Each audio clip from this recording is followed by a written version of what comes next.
Ladies and gentlemen, and the clairvoyants, welcome to 2026, in the year of our Lord, the year of the reset. Today, we have a most excellent individual here to give us a hand. Welcome, Fudwiser. Fudwiser.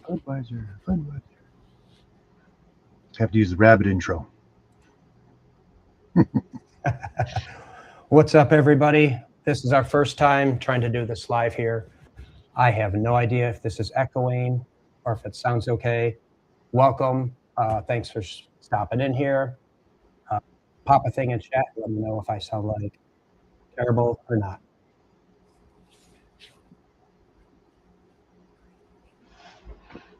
All good on this end, brother. Beard stream. Excellent. Well, nobody's complaining yet. So, we're opening show with the idea that 2026, which is upon us, is the year of the reset. The great reset, as some might call it. But I think this year we're going to see a lot of different ideas, personalities, and just kind of the way things are going to unfold from going on forward here. So from here, I've got a short list of things that I think are going to make interesting effects for the coming up year here. Sorry, I really got to fix this thing here in the future.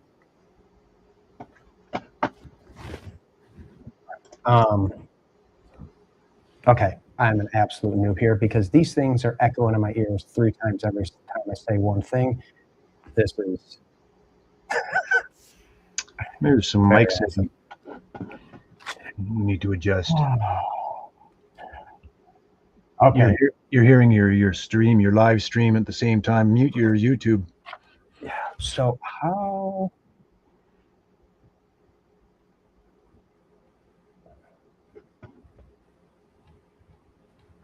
Where's the link to your YouTube broadcast? Anyway, I'm looking around. I can't see it.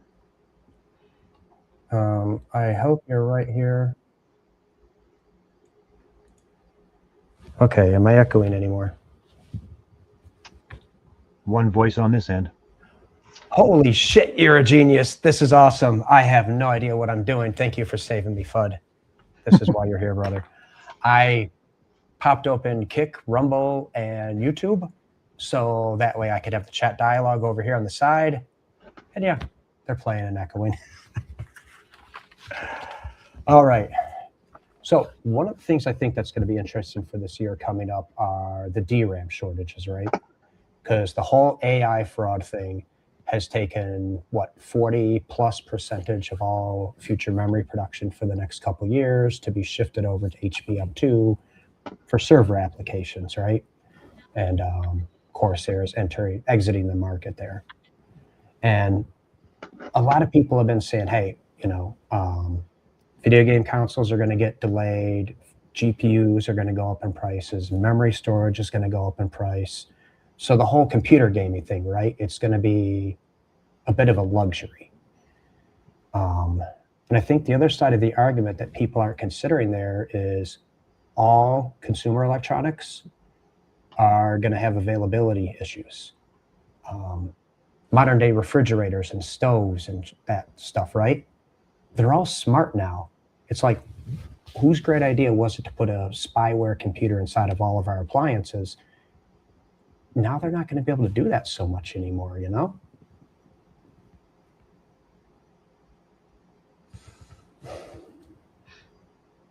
Any thought on spyware appliances? Imagine that. I'm looking Yeah. into my firewall the other day, what was connected through my firewall. And I was surprised, sarcastically delighted to see a Whirlpool range hooked up to my router, getting past my firewall. I had no clue how it got there, whose it was, and that really was an eye-opener. Clearly, I don't have the settings on my firewall to block random connections from getting in. Right. So yeah, I really don't much care for any of these smart devices, smart fridges. I mean, if you have to be looking at your cell phone from your living room to see if there's milk in the fridge, well, there's other issues Yeah. you need to deal with. Yeah, the issues are up here, dude. Right. And Yeah, kind go of ahead. going with the reset, the kind of the flipping back the starting conditions on this. So economically, it's not going to be good for electronics and computer companies, right? Because they're not going to be able to push as much hardware out the door, not make as enough sales. That'll affect earnings, wages, and these type of things. But kind of the reset, on the other hand, is more and more you have people that are into classic gaming and physical media, right? Owning what they have, owning what you own. And I think we're going to see a lot more people looking at their back catalogs thinking, I can't go out and spend 2, 3, 4 grand on a new graphics card. But I got some NES games, got some Genesis games that I haven't gone through and beaten yet. Might as well, right? And on the whole smart appliance thing, this might be the impetus for manufacturers to go back to pushing more basic products, not so reliant upon technology, because it's the only way that they're going to be able to make sales at mass, I think.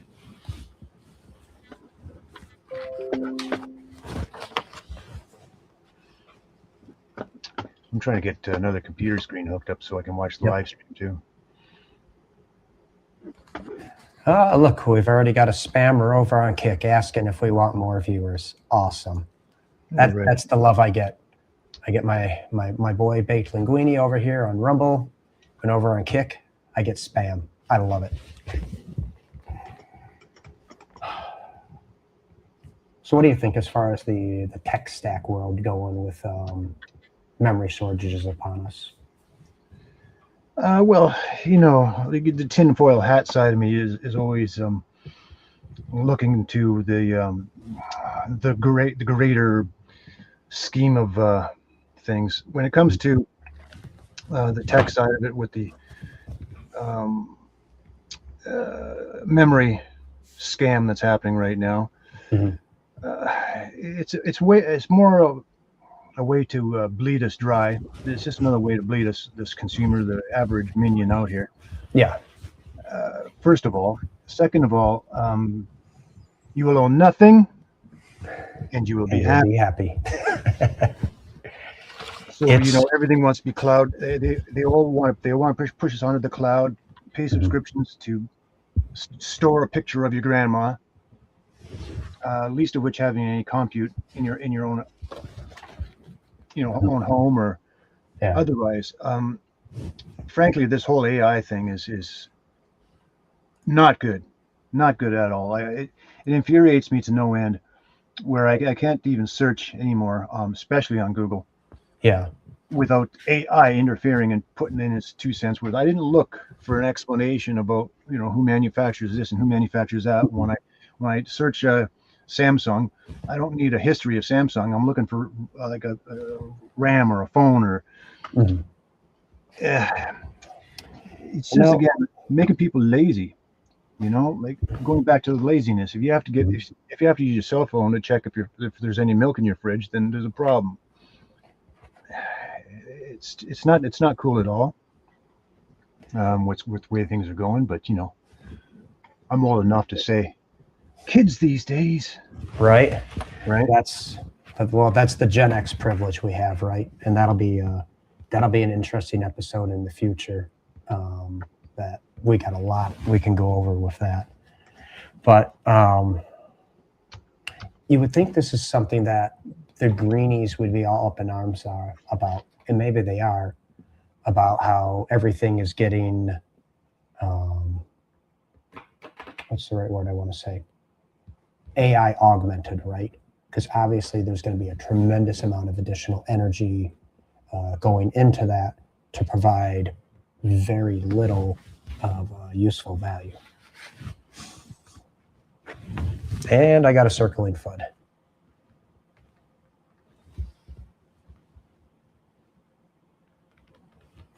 Okay, we are going to take the circling FUD away until he gets fixed up whatever got screwed up there. All good. Yes. So that's a good point, Retro Mike. Is like Ask Jeeves, that should have been like the first like AI internet search engine chatbot.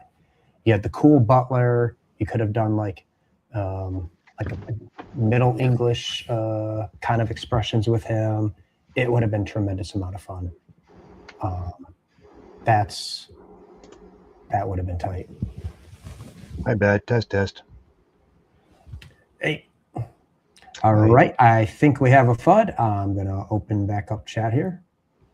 Trying to get the camera on. There we go. Yep. Bam. I zigged when I should have zagged. Yes. It's called testicle difficulties. Oh, Jesus. Yeah. Push the wrong button. Yes. So Sadie's making a point about GDDR getting weird. And if by getting weird soon, you mean like in a week or two, or maybe a week or two in the past already, because I'm already starting to see stuff ship upwards in price since Christmas. And I don't know if that's just because it's past the Christmas season, or if everyone's anticipating, hey, people are going to be looking at this as the last hurrah to buy stuff that already exists. So just peg up the price a little bit every week. So, and another memory thing that people haven't touched on, they'll say like DDR5 has gone up 150 or 170% in the last year, right? You know how much the dual ranked DDR5 or DDR4 has gone up that we've been using for mining? No, I haven't been following that actually. 400 to 500%. Now, dual rank is at server memory, and it's interesting because it used to be throwaway memory about a year ago at very slow speeds. And yeah, it's amazing. I could take my XMR rigs and just take the dual rank memory off of it and get more back than the rig and the CPU itself. Want to buy some RAM, little boy? Ooh. Oh, that's the after the stream content. OF to be created in response. I store it up a long time ago. Nice. Before I even had any idea about any of this. Yeah. My mining room here is like a electronics store, eh? Pegboards. Full of fun times. Yeah, so Sadie's got an interesting point here, right? So 430 up to 460, that's what, 7 or 8% increase within 1 week. And you look at like the 5060 Ti, that to me seems to be like just above entry level, if not entry level for a modern GPU. And to play modern games at $400 to $500 just for the entry level, dude, this gaming thing's going to become a luxury. This is not going to be a mainstream enjoyment as we've had it for so long here.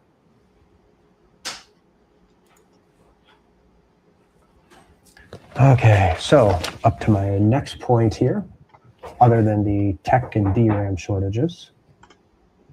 So I think another reset we're going to see, culturally speaking, is we're going to see a lot of heritage movements going forward. And I guess what I mean by heritage movements are like the Japan for the Japanese, Ireland for the Irish, Canadians for Canada for Canadians, this kind of thing, right? Because we've been awash in the globalism nonsense for the past however many years, and it's wearing away at a breaking point to so many people culturally, civilizationally, where people are just like, if you're not part of us and one of us, speaking our language, doing our thing, respecting, just get the fuck out. And I do think we're going to see an interesting cultural reset with that really kicking off this year.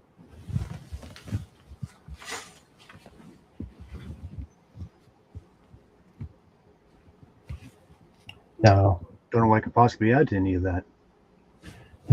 Well, I know up in Canuckistan, you've had a whole lot of not Canadians trying to make it not Canada for quite a while. Interestingly, many of them have been given bonuses by what's his name? The past leader you had, Castro. Trudeau. Yeah, Castro's son, right? And Yeah. Castro's son had the whole thing where they're like, hey, if you want to bring in a bunch of migrants, we, the government, will give you a kickback, a subsidy to help pay for that. So then all of these businesses are incentivized to not hire local because it's going to be cheaper to hire in somebody else not Mhm. from there. That's just catastrophic, man. That's Yeah, well, it's funny about that is, yeah, absolutely, the subsidies are there for employers to hire new immigrants over regular Joes like myself that were born here and been paying our taxes for 40 years. Mhm. That's very infuriating to say the least. Like I don't have any problem with a decent, fair immigration policies, Mhm. but when they're biased, here's Mhm. the deal: when they're biased to one group of people, regardless of what that group of people is, that's a problem straight up. Yeah. But then when you have the group of people that they're biased towards, being able to cry discrimination at every whim. Mhm. If you say I don't like the color of your turban, Right.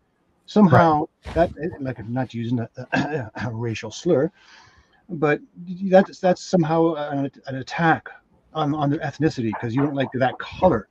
Right. Meanwhile, you can say I don't like the color of your car, but that's not a problem. That's not a racial slur. It's just it's ridiculous. Um, I find it very personally insulting that I have to pay extra taxes. For example, Mhm. my taxes have gone up easily 100% in the last 2 years. I know people that make a butt ton more money than I do, who are actually paying more in taxes than I make in a year. Like 3 years, sometimes 3 years worth of my wages, they're paying in taxes, and they don't have any say to where their money goes. Mhm. It's bloody an insult, really, and we can't do a goddamn thing about it. Pardon my French. Right. You can't vote them out because there's the whole nepotism thing going on. With the even with businesses, you Mhm. walk into certain businesses and everybody in that establishment is of one ethnicity. They don't have to have equal hiring policies, but heaven forbid if we don't, then we're racist. But they can't be. It's biased. I don't want to come across like some kind of a you know extremist redneck kind of mental guy, but it is infuriating. Period. Yeah. Well, and that's the frustration of it, right? Is because it's like you and your family have been in there how many generations, probably since the beginning of Canada, right? And it's like, well, now that you people have been here a long time, step aside and we're gonna change up the things, the people, the culture, and whatever you and your family contributed through blood, through equity, through war, through generational whatever. You don't care. You don't count anymore. You're not the ones we want. And I think that's that resentment and feeling a lot of people from all around are having right now. Oh, sure. It's transnational for sure. There's no denying that. I mean, there's countries that have it worse than we have it here in America. I mean, look at Paris. Look at basically the whole of the UK right now is like way more extreme when it comes to these sorts of things. Hmm. But I mean, don't want to have to turn this into a whole discussion about the imbalances of things in the world. I mean, as far as the Great Reset is concerned, I think it's going to be more of a monetary reset where the poor will have less and the elite will have everything. The middle class is going to be squeezed to the point of collapsing, where you're either going to be poor living on the streets or driving in a Bugatti. Like there's going to be no middle ground. I hate to say it. I'm actually quite happy to be as old as I am. Hmm. I'm going to die before the shit really hits the fan. Right. And this is the anger, this is the frustration, this is the important thing. I think looking at the way things culturally are going to be resetting, because this is the frustration, the irritation that so many people are feeling. That's just it's going to get out of hand this year. We're going to see a lot more political and social strife from this, I think one of my sisters over here in the Philippines, she just popped into chat, and there's been a phenomenon picking up over there too, which to me just it annoys the hell out of me. And you have all these vloggers, these foreigners going over there, sticking the camera in everybody's face, like, look at the Philippines, look how poor they are, look how terrible their houses are. Let me give you a peso, do a song and do a dance. And the Filipinos, they're just like extremely kind, patient, and generous. And then they snap, and then they're not. There's no ground in between there. And I think this is a thing where there's going to be a lot bottled up resentment that even in a kind, great place like Philippines, they're just going to get sick of all the foreigners that are exploiting them over there, and not trying to pick up the culture, the way to do things, and we're just going to see it globally this year. That's my worry.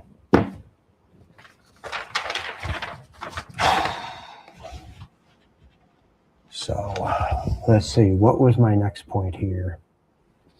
Now, this is one you and I have spoken about. I didn't have a good way to word this before, and I called this kind of the return to the analog, where I think more and more people are going to be getting and showing frustration with digital, sterile everything, right? Like, there's a certain ritual with pulling out a cassette from the case, putting it in the tape deck, hitting play, having to get up, flip it around. Same with the record, pulling up the DVD, taking a look at all the pictures and stuff in there. There's a whole experience with enjoying that, rather than just having the low quality, high quality MP3 and 500 of them kind of sitting right here in your ear, in your AirPod, whatever, right? And I think people are really missing that connection, that attachment to reality and physical things. And I think there's going to be a strong desire to go more for that in the future, this year in particular. Well, I think that people need to get more down to the basics. I mean, least of which with the technology. I mean, everybody's been allowed to be, conditioned to be so much of a consumer anymore. Like, everything's easy to have. Like, when it comes to information and technology, everybody's spoiled. I mean, for God's sakes, I keep playing the old man card, but I remember when I used to drive, and you didn't have a cell phone, and if you needed to make a call, you had to pull off the road, go to a thing they called a phone booth for you kids today, and put a 10-cent piece in there and call someone, collect. Least of which now, everybody's got these bloody things tracking us everywhere, listening to everything we say, and that information's being sold behind our backs. Like, it's just obscene what has happened with the technology in the world, considering how good it could be. It's like being used against us instead of for us. But then again, that's where politicians, right? Yeah. And when you bring up the automobiles, you bring up another interesting point, right? The idea of always having a manual transmission is that you're connected to the vehicle, the transmission, the engine. You're the one in control. You're feeling everything. Having that linkage, right, between the throttle pedal and the throttle plate. So you've got that immediate connection of how much air the engine's going to intake and how it's going to perform.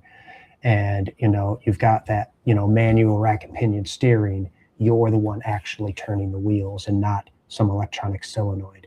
That just really visceral, raw feeling of the machine itself. And again, I think people have grown up so sterile that once they get the opportunity to experience things kind of in the raw, it's going to be a big turn on, because they're the ones that actually get to interact with it, not, one of these digital pieces of shit telling it what to do. It's going to be them in their own hands.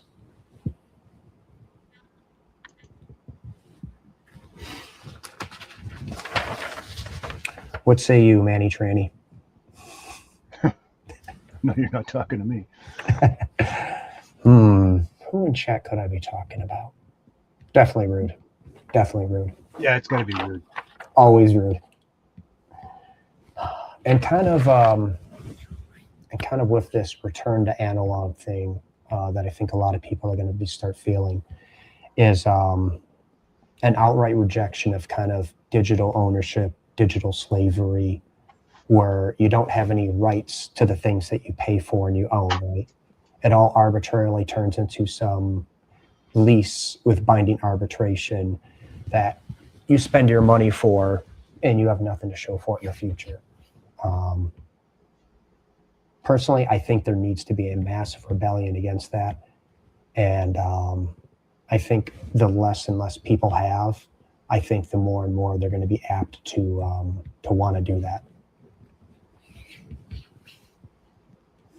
Yeah, well,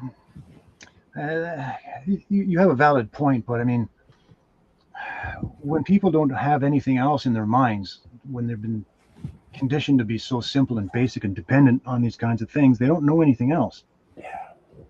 They don't know that they want that. They've never experienced it. I don't know if that makes any damn sense, but that makes perfect sense, and that is a good counterpoint to what I'm thinking right here, right?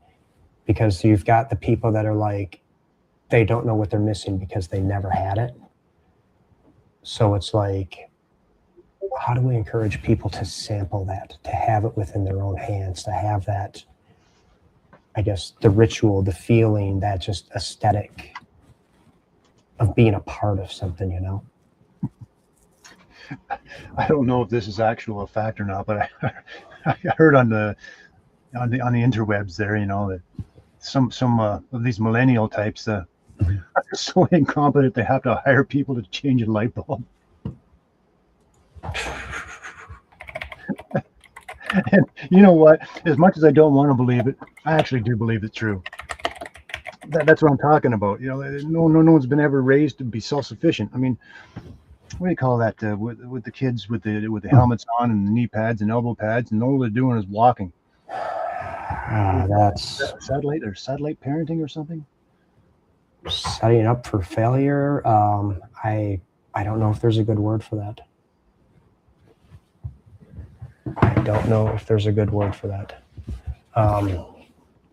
It's not a good thing though, because it's like the thing with us when we grew up, right? Gen Xers, the offspring of the baby boomers. We basically had to learn how to do everything ourselves, right? We had to apply first principles to learn how to fix our bicycles, to make forts in the woods, to understand how systems worked. It's like we were there at the beginning of, home computers and home video games, and even the simple Atari, right? You had potentiometers in there that every now and then you'd have to dial in to get the picture to look right on the TV, much less the TV settings. So we had to actually get our hands in there and dirty and figure out how everything worked. Whereas the newer generations, they were just basically given an end result, right? The thing I hate the most is the toy robot. You put a battery into it, and the toy does all the playing by itself. So it offers the kid no opportunity to learn anything. Man, whoever developed that stuff must hate children.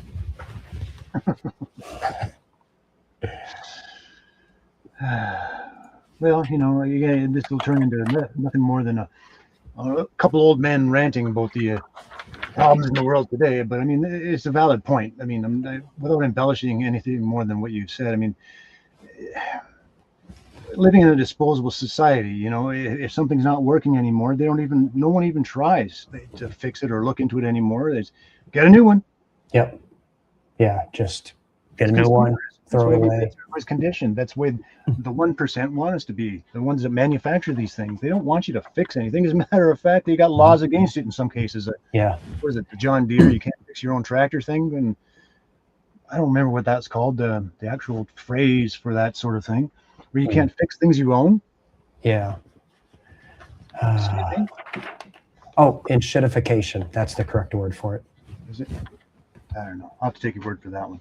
Your word for that one. Excellent. You make a good point, though. It was something I didn't, pencil up here on my list.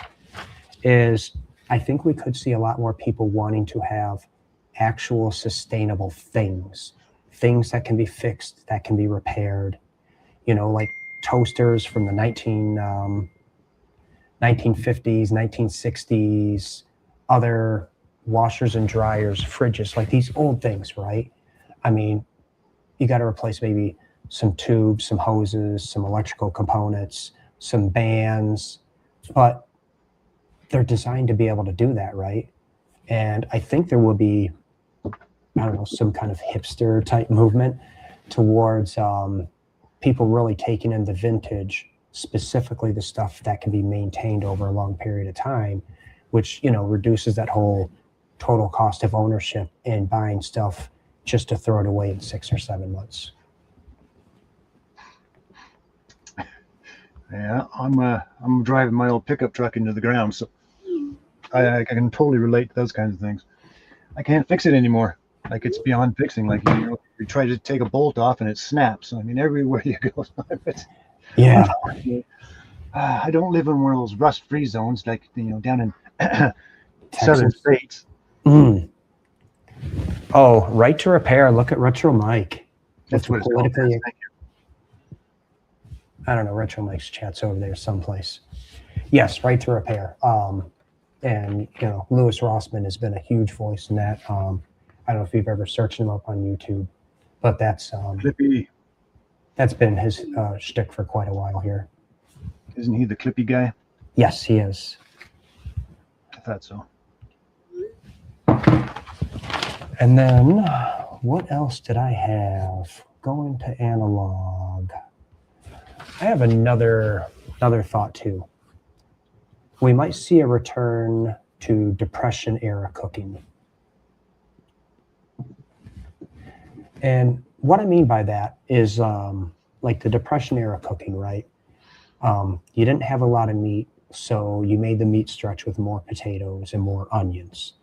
And you had a very limited supply of fresh foods, but the stuff you did have, it was just the cheapest stuff available. And you really had to play makeup for it. And, as grocery prices, eggs and everything up goes up here, higher and higher in price, I think you are going to see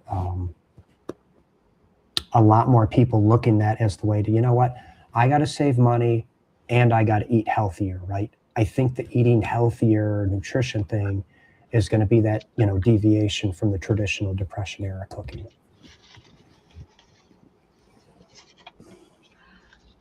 Yeah, well, that's one of the problems in the modern age too, is going back to that lazy thing. Mm-hmm. Everything has to be pre-made for you. You take it and throw it in the microwave, or go to your local fast food place, or there's no cooking in the home in the modern age. I shouldn't say no, but a heck of a lot less.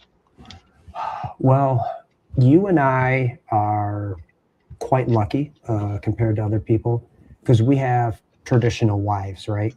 They know the food and the culture from where they're from, and they get to bless it upon us, at every meal. So we have a really good thing going where their families never took that away from them. Right. And it's really blessing. It's a benefit. And it is kind of, I don't know if it's tragedy, is that the right word? Where I guess as a culture, we never went out of our way to try to make sure through high school, middle school, afterwards, we had home economics and basic home cooking so that people could at least prepare something for themselves, right? So instead, it's just whatever chemical cocktail is available in a plastic container at the cheapest price at the supermarket. You get a bunch of those because that's all you think you can afford to do with your time and money. And, you know, it's I get a kick out of it when I go to when I infrequently go to the supermarket, because again, like the traditional wife, my wife always does that sort of thing. But when I go to the supermarket and I see crap food like potato chips or candy bars or crap like that, and they're really super cheap, Mhm. and then they have things like regular foods. You see a squash or bananas or something, apples, and they're ridiculous. Like it's $1.50, well, Canadian money, so that's like Yeah. 8 cents a 8 cents US. US. Yeah, good price. $1.50 for one freaking apple this big. And I say, are you kidding me? I can't get my head around this. Meanwhile, you can go buy 3 bags of chips for $1.50. Yep. Yeah, it's interesting. And it's like you buy the bag of chips, right? And you think you're getting like chip, salt, and some oil. No, Yeah. that's 3 of 30 ingredients that are in the bag of chips, my friend.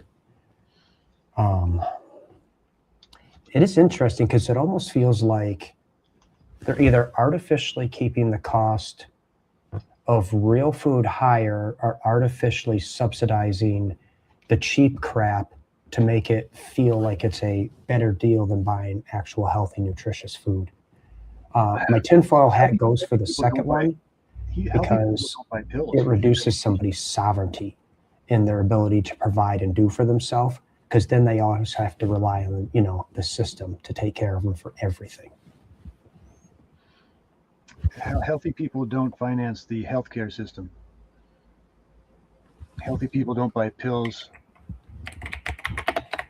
medications, all these kinds of things.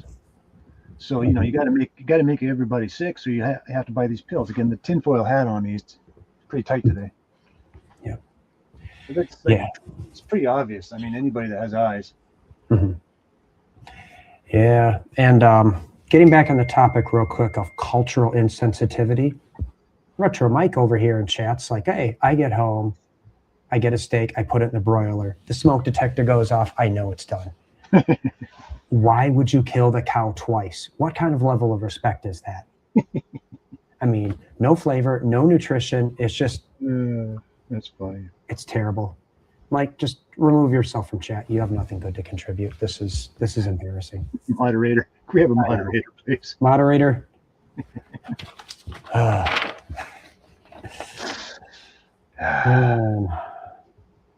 Let's see. Yep. So those are these things that I'm thinking of in kind of our cultural resets, right? Technologically, we're going to be looking back at older tech, older games, having that physical access to everything, and people not needing to spend and bleed out for the latest and greatest of anything. Financially, it makes sense.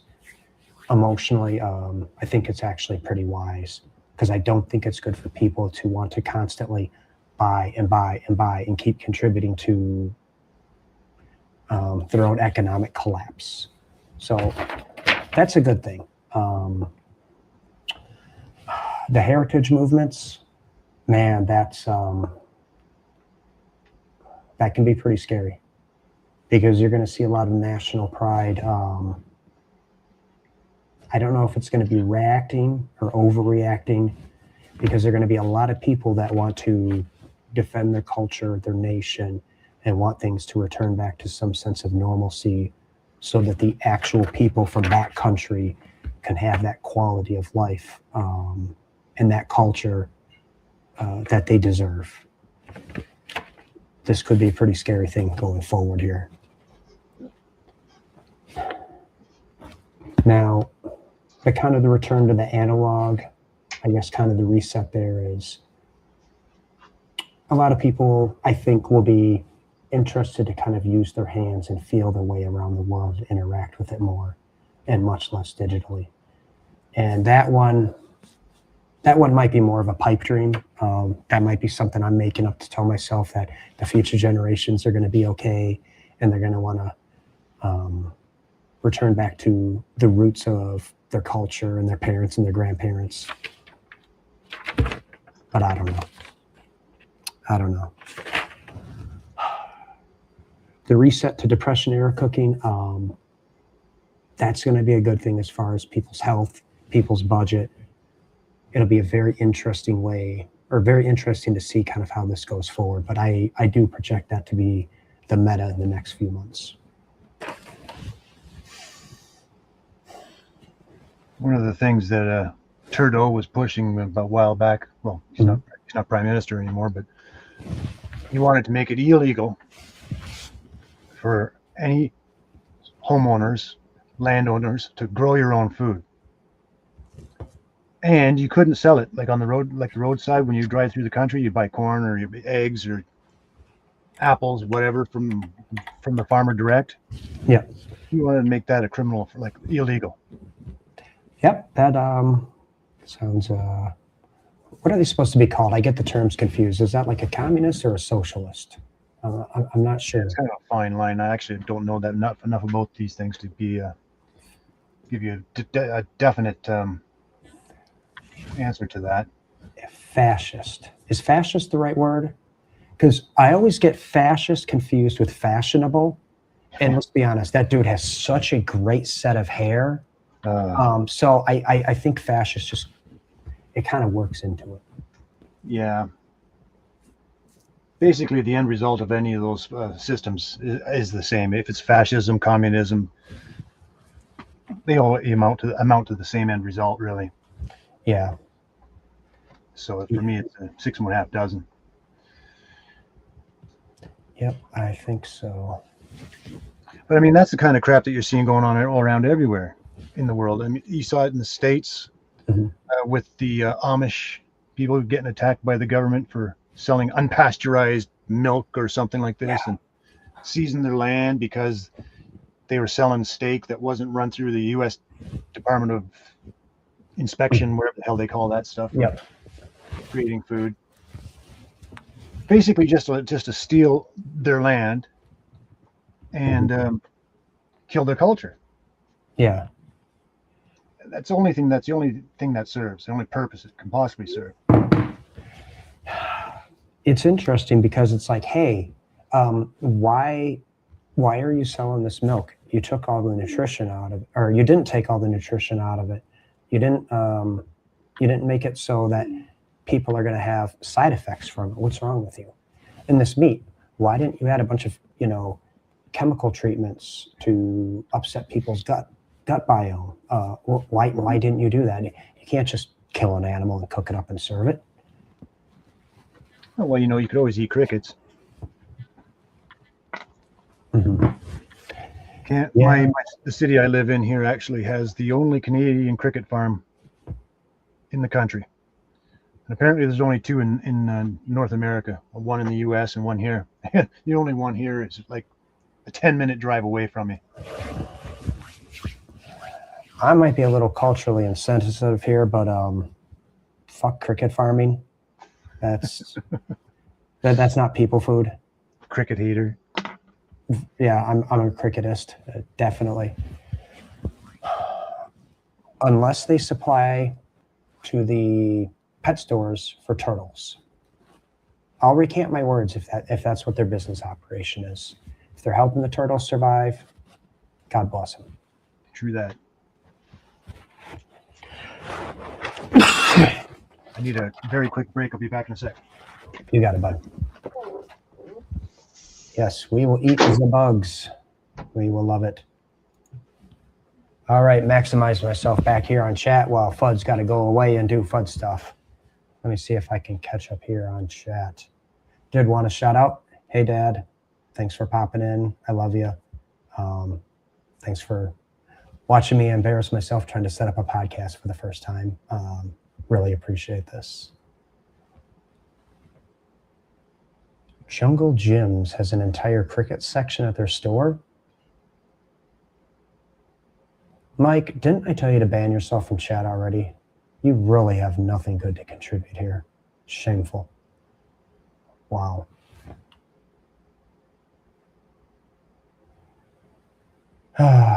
Crickets and onions are good. Somebody needs their medication.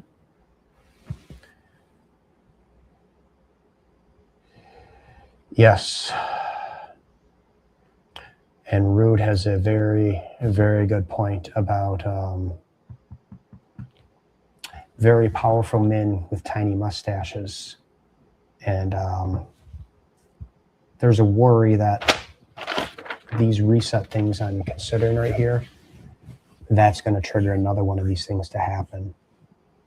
Because the short lesson from history we need to learn and appreciate is powerful men with tiny mustaches don't come from a vacuum. They are a response. When one's culture is humiliated, destroyed, and generationally set back to where even their children's children have no opportunity at a future, the one man who's willing to pull them together at whatever evil and whatever cost, he's going to be the one that rises to power again. You know, there are conditions that are set for these type of people to come to prominence. And I think we are going to see another one within our lifetime.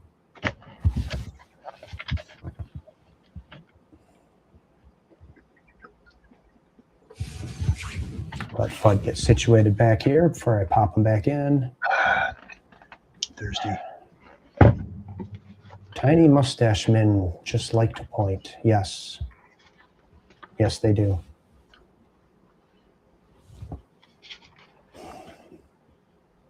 Oh, Sadie's paying attention to the background here. Let me bring you back in here, Fud. Uh-oh. Bam, we got it. In case you haven't noticed, I have Spaceballs, the sign. One of the greatest finds. I didn't notice that. Mm-hmm. Nope, you conveniently left the stream when we were talking about powerful men with tiny mustaches returning to power within our lifetime. Well, there already are. They're here now. So. Yeah. But, you know, I don't want to rustle any feathers unnecessarily and get you kicked off YouTube. So I'll keep my comments to myself on that regard. Yeah, it's going to be an interesting time going forward.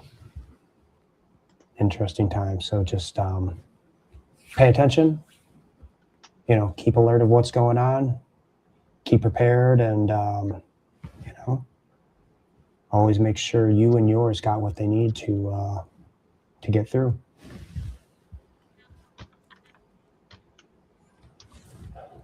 So I think we are closing up here on the 50-minute mark. I've gotten through kind of what I wanted to get through as far as the reset stuff. You want to do a quick thing, 5 minutes on crypto? Yeah, since we got some degens in here already. Boom, boom. Oh, jeez, okay. Yay, notification. I'm finally signing into YouTube. Good job, Fud. So I had to go get my my big book of secrets, you know? Yes. Bam. All right. Chat. Okay. Yes. Yeah, not that anybody in this chat knows anything about crypto. I'm specifically referring to, you know, that Sadie and that rude guy. That what the other one? What he called himself? Something tech or something? I think self-banned, self-deleted. we don't care about him anymore. Everything for him is adequate. Well, you see, you know, we're all on the right track when it comes to crypto, because if the man is resisting it so vehemently, then you know it's the right way to go. That's a good point. Yeah, of course, Mike knows nothing. Why are you still here? Why haven't you deleted your account yet? Shameful. Retro Mike Tech. That's who I was talking with. That guy, man. I'm telling you. You Gets just in said all his the name. rabid streams and stuff. I am acting old know-it-all-y. You know, I thought I put those words specifically in the banned filter, so it just wouldn't be here anymore. I messed that one up. So, my crypto thing for the year. There is no alt season. Alt season is done. No, it's done. It never So- happened. Never happened. It did happen. No, I didn't see it. So, for alt season this time go around, I think the pattern was a little bit different than what we were used to during the Ethereum days. So, I've heard it called the Dino coins. So you had like Litecoin, XMR, Bitcoin, Varus.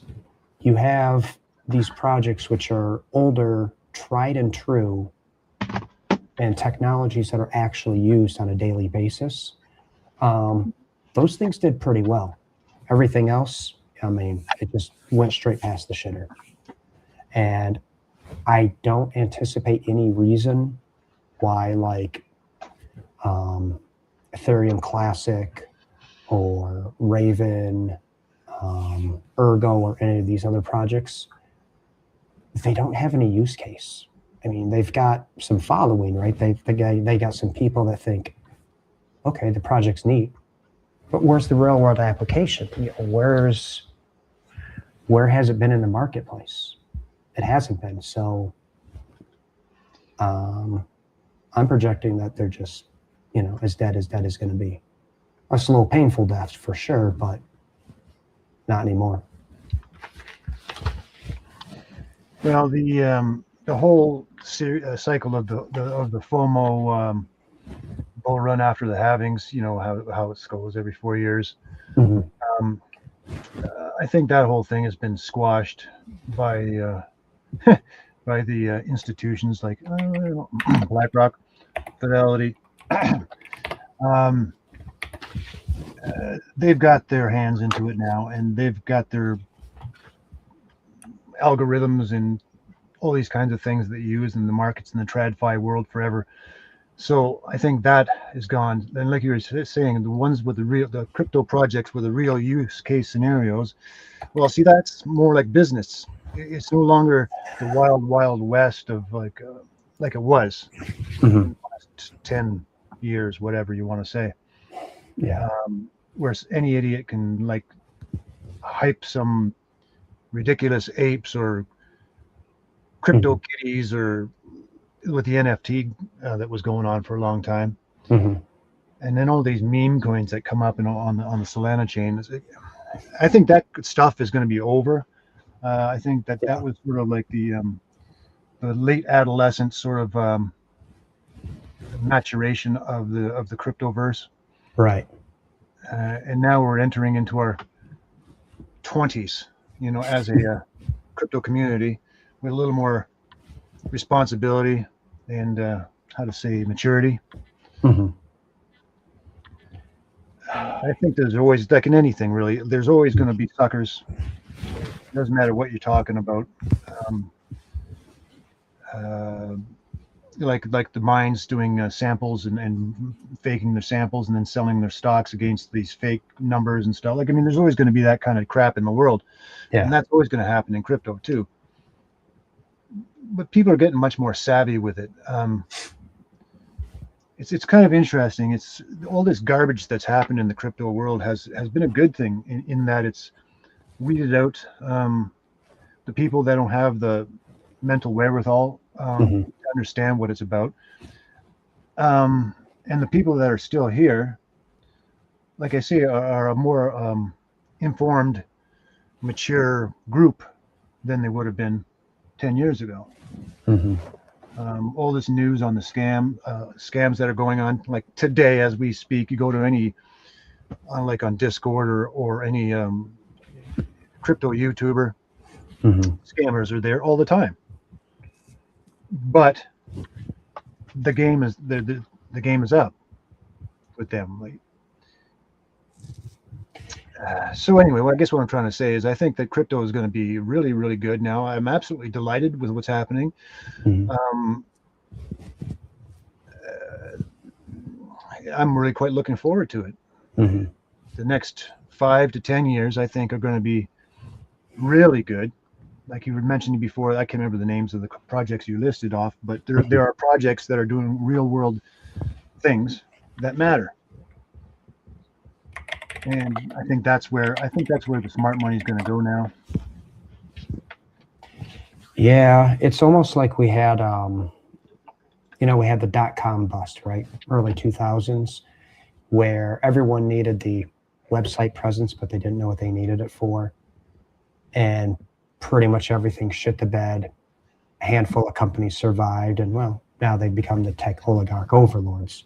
Mm-hmm. And I think we're in the process of seeing that kind of weeding out and vetting in the crypto space as well, right? That's the way it is.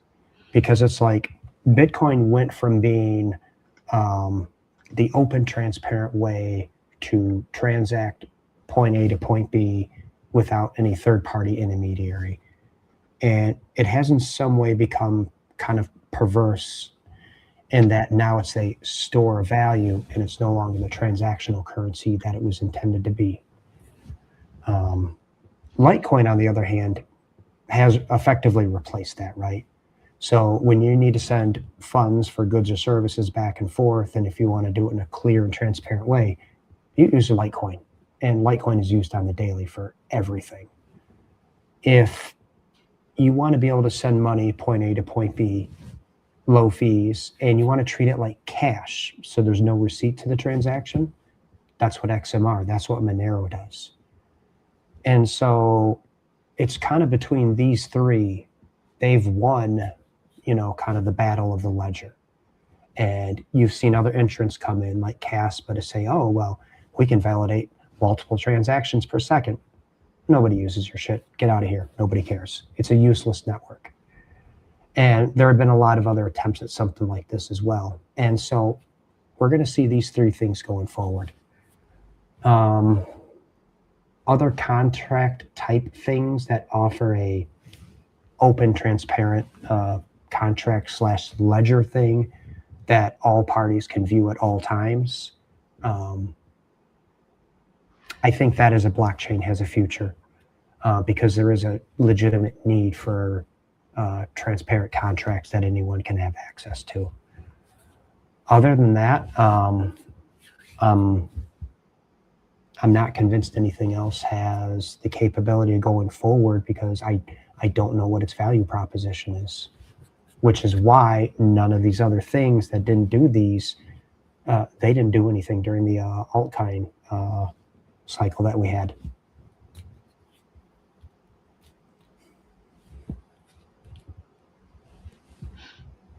Well, without being repetitious or going off into a rant, I think you pretty much covered that. I mean, I can go on for another week and a half about how I feel these things are going to move forward, but it's basically just repeating what you've already said and what I think I've already said. So, Yes. Well, there can be two old men with gray beards repeating over each other. Oh, man. Last thing crypto related, mining. What is it? Is it the X9? That's the new RISC-V processor cube thing that Bitmain is supposed to be releasing upon us. oh yeah. And I actually avoid anything ASIC. So I had a very, very bad first experience with ASICs, and it's like once bitten, twice shy with me. So Yep. I have like a na with ASICs. Yep. So I'm going to share something here real quick. So share. See, Monero hash rate. There we go. I like regular computers, something that you can sell. That's why I like the CPU mining and what it's worth. Not and GPUs are dead. We all know that. Oh, amateur hour here. So looking at this right here, looking at the network hash rate for XMR, it's all-time highs, right? I'm just looking at a year. We go 3 years, and it looks like it's got a nice climb up, an interesting drop off for right there. and then it pops back up. But if we're looking at it right here, my spidey sense is telling me that these devices already exist in mass. Bitcoin or Bitmain is doing what Bitmain does, and they're already running them on the network. Hell yeah. And so whenever they're supposed to be released in however many months from now, of course, they're going to be well broken in to ensure the consumer doesn't get a faulty product. So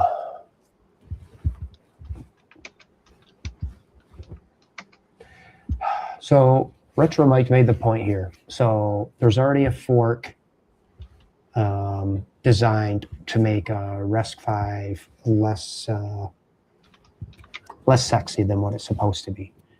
But I wonder if this just can't be reprogrammed around. Of course, I haven't dived into the code or anything like that. But since you're just basically replacing one processor for another processor, both being general compute units that you can have them functionally do anything that you want to, I wonder if forking the chain would just temporarily hiccup it, or if it'll actually affect it more formidably over a longer period of time.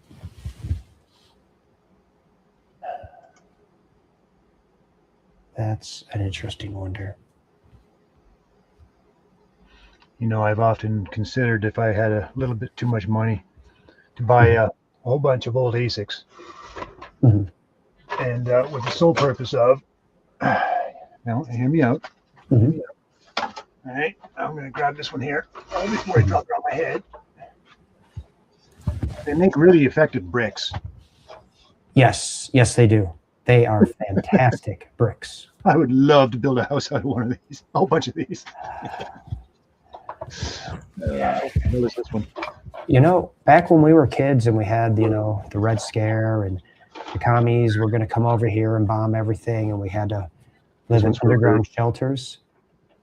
You've already got the components for building your underground shelter. This one's for Rude. For Rude. L3 Plus. I love it. Well, that's the thing, right? Looking to the future. It's future proofing. Yeah. You can build your house after the society collapses. You got all these ASICs to build a shelter. Yep.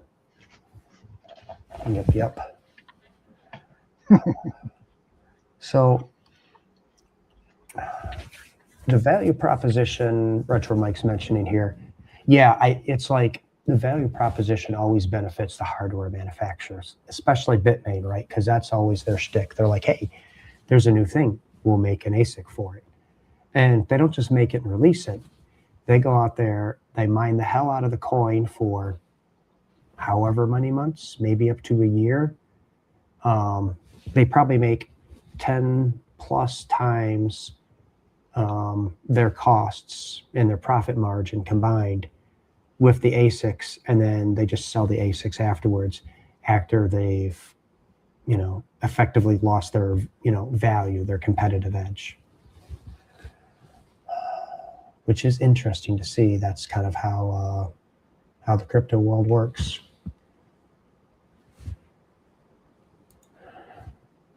Yeah, Sadie's right. The X5 did have some power issues, and they were not stable at all whatsoever. Didn't Rabbit have one like died within days, and another one that died within weeks? I think there was Red Panda, wasn't it? I can't remember. I don't watch Red Panda much, to be honest, but I think it was Red Panda that bought it. All you Canadians look and sound the same to me. I can't figure you out from one another. It's confusing.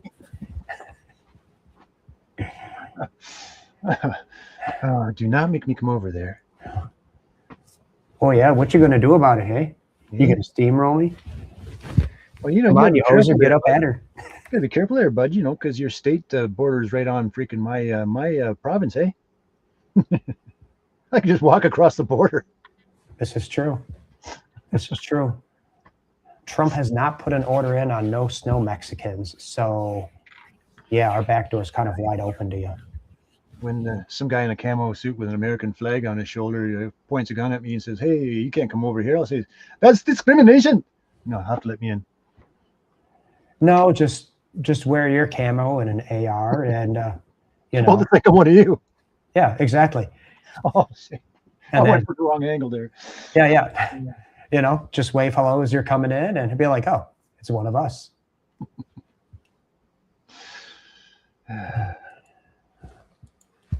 Always.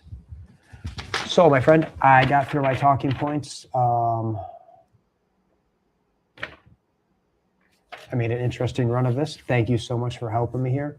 Is there anything else you think we should cover before we boogie on out of here?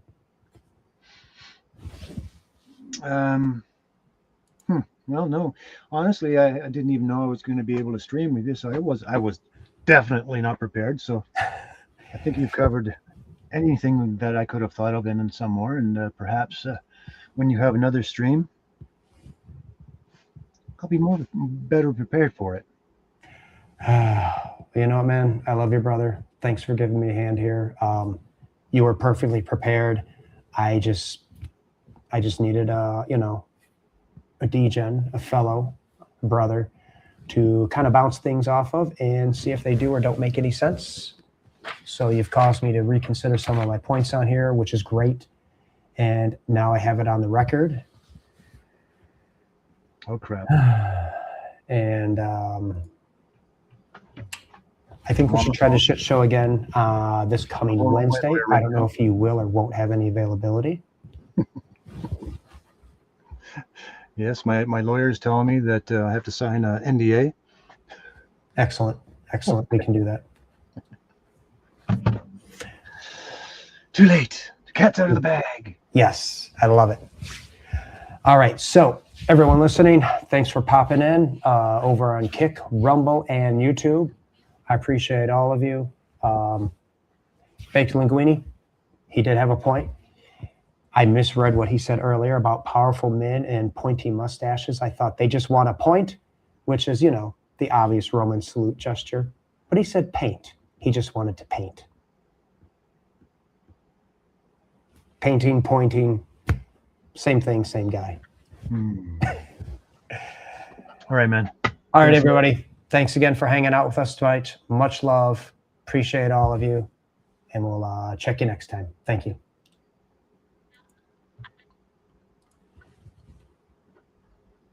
Bam, boom. Bye. End stream. I need the end stream button. Like I know what I'm doing. Rookie.